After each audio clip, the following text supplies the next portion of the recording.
I just had a midlife crisis and bought a Tesla Model Y, and today I want to share with you what was important that I learned when buying this thing.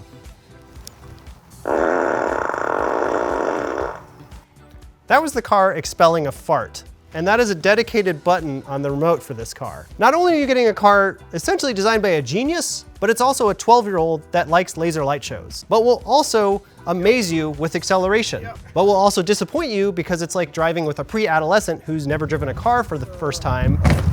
Oh, there it goes. So I want to show you, as a middle-aged male, by the way, that's my key demographic, advertisers, what was important to me when buying this car and what you should know as well. If you are actually thinking about buying a Tesla, you should definitely be using somebody with a referral link because you can get free stuff from that. And if you don't know anybody with a referral link, you can use mine below. I get free Tesla points that I can use and stuff like that, but you don't have to. But if you do, we all win. At least in the car stuff, not in life. The cost. This was a huge factor for actually buying this thing and whether or not that made sense. I didn't need a new car. I had a fully paid off Volkswagen Golf. I loved it. I rented the Tesla Model X, which was amazing because it opens its doors automatically, but that was an $80,000 to $90,000 luxury that I didn't need. So when I went to the dealership, I didn't think I was gonna buy a car, but I did. Turns out that this car behind me was now listed for $44,500. Because it was made in Austin, Texas, I could take advantage of the American tax credit, the $7,500 off. After everything was said and done, my out-the-door price on this car was $42,500. That's with tax and everything. So it was a lot cheaper than I thought, because I remember during COVID, these things were like $60,000. To make this crystal clear, that means I spent $570 less on a brand new Model Y than a used one. I also think this is a buyer's market for the Model Y because Tesla's Q1 results for 2024 showed that they had a surplus of 46,000 vehicles. So that means they'll be incentivized to keep prices low for you, and you can use all that extra cash to try and materialistically fill the void of your midlife crisis.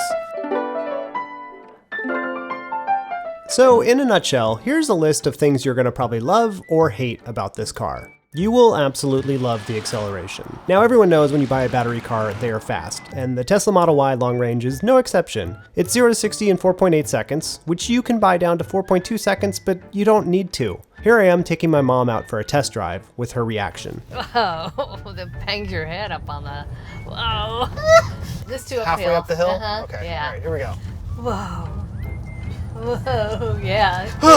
There's just something very compelling about having a giant battery lurch you forward into unprecedented and unnecessary speeds.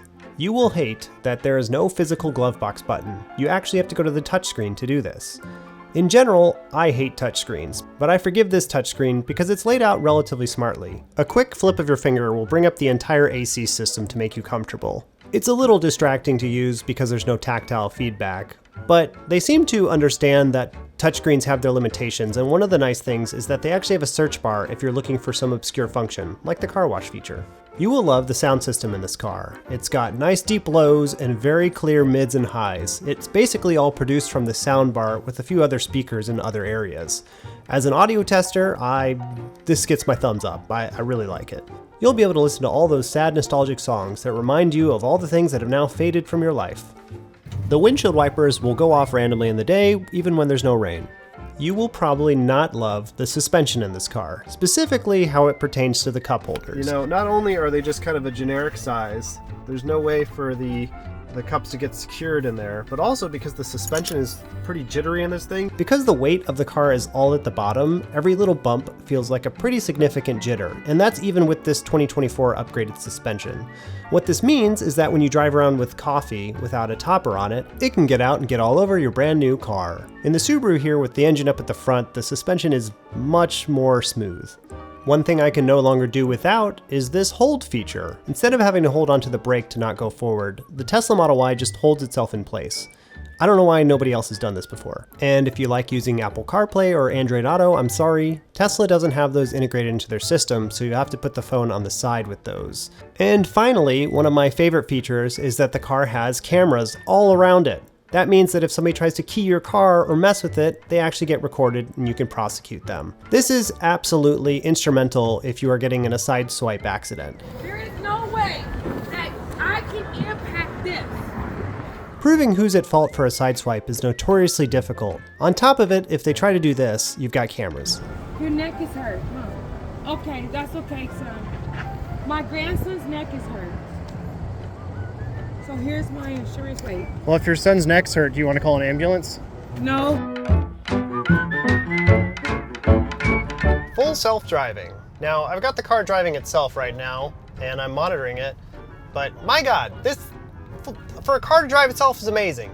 Like, this really blew me away. This wasn't really why I bought the Tesla, but the fact that it does this is so cool. It's like seeing a space shuttle take off or something level to me. But it is $12,000. It's like paying your toddler $12,000 to drive. And they do a good job mostly, but sometimes they make horrendous decisions.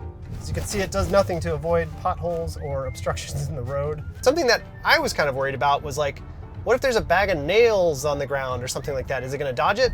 Or if there's a small child, because they've shown that it has run over like fake mannequin toddlers before. So what I decided was we'd do a little test. Decided to make this small child to see if we could find out. The first order of business was to see what it would do if there was just a random object in the road. I was pleased to see that it would just drive around it, so I decided to decrease the response time by throwing the boxes a little bit later. Okay. What was perhaps the most disturbing part was that the car interpreted the box as a dog. Was it plausible that the car perhaps knew that it was running over a dog? Okay. Yep, it was definitely interpreting my mom as a faceless NPC throwing a dog into the road. So what if it had to choose between a child and a dog? Oh, there it goes. Just ran over. Interestingly enough, when the kid was there, the box that was once a dog now became just a box or a deformity in the road to the Tesla. Oh, there it goes. To be clear, I don't really have a dog in this fight, but if you're going to use full self-driving, just realize it might do stupid things every once in a while. My Volkswagen Golf could go 450 miles on a single tank of gas, which was around 35 bucks, 40 bucks maybe. Going to this, I was going to all of a sudden get 310 miles on 100% charge, but you're only supposed to charge it to 80%. So what that really looks like for the Tesla Model Y here is about 240 miles a day at 80%. And honestly, I have an 80-mile commute a day, and sometimes I go a little bit further, and this is just fine. You really don't need much more than that on a daily basis. Yeah, if you're going on a road trip and you're going to some obscure location, then maybe the supercharger is not going to be as accessible for you. But for a daily driver and 99% of what you do on a daily basis, this is just fine. The other thing that really worried me was how long is a battery going to last? Because as soon as the battery dies, this thing is pretty much worthless.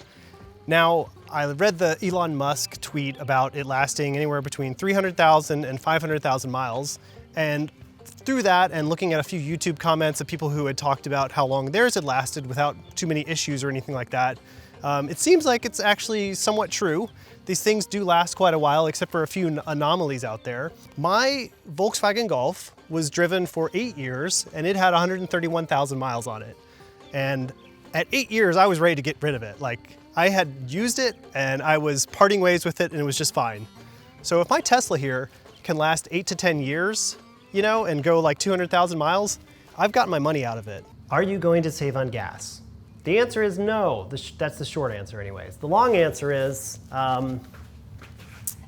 you can buy this Tesla mobile charger for 230 bucks, and honestly, this is all you really need to get started. But if you plug it into a 120 volt, you're only gonna charge about 4 miles an hour, which means you're gonna be charging for days if you actually drive this vehicle a considerable amount. I have an 80-mile commute a day, so that means I actually need to charge this thing quite a bit. This is what's called a 1450 NEMA connector. That's the other option. This Tesla mobile charger comes with both adapters, and that's gonna give you about 27-ish miles per hour, which is more than you need. You actually don't need the Tesla supercharger. That gives you a little bit more quicker charging, but I've been just fine and I drive the crap out of my car. So the problem is that yes, you could save $3,000 to $4,000 over the next couple of years with your Tesla not paying for gas, but this thing just alone cost me 1,300 bucks with external conduit to the breaker box. If you have a connection that goes outside of your house due to some weird electrical code that won't let you put it on the outside of the wall, then you're gonna be spending $3,000 to $4,000 to get this. So fuel savings is out the window. You don't have it, I'm sorry. But if you do hold on to it for maybe like 5 to 6 years or more, then your fuel cost might get better and better, and you'll have a charger for your next car. So the very final thing I wanted to share with you guys in this video is the infotainment display system in the Tesla. And this is really what set it apart from me and kind of made me realize they're not a super pretentious brand. They're actually just trying to have a lot of fun. This is a fart feature where you can make farts in different parts of the car. So like it's surround sound. And you can hear it in different spots. And there's a dedicated, this is in the car. This comes with every Tesla you can buy. In fact, you can also make the turn signals make fart noises, which is insane. When I go over here and I turn on my turn signal, it makes fart noises. There's no reason for it whatsoever. It just does the fart noises. And you can also make the car fart when you lock it up. And there's just a lot of fart things with this car. They really love fart jokes, apparently.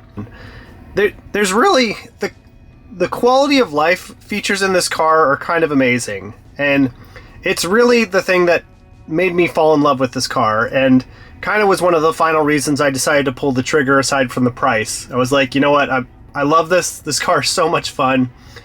It's bringing a lot of joy to my daily driving experience. Honestly, there are way too many features and just weird things they put into this car to cover, but that's what you're getting when you get a Tesla, is just kind of a fun experiment. So I want to thank you guys for considering buying a Tesla. If you like this, please consider using my referral link, or don't. Just get one and let me know what you think in the comments.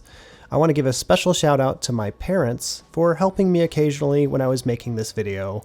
And I just want to let you guys know that shortly into the creation of this video, my mom had an emergency and had to go to the ER to get a major heart operation done. And thankfully, because of the great doctors out there, she did just fine. But it scared me and my dad pretty good, and I feel terrible about putting her through the acceleration test in my car. So here's your daily gratitude reminder to tell those who you are close with or you love that you're there and you think about them, and let them know. So thanks so much for watching. Go call your loved ones. Bye.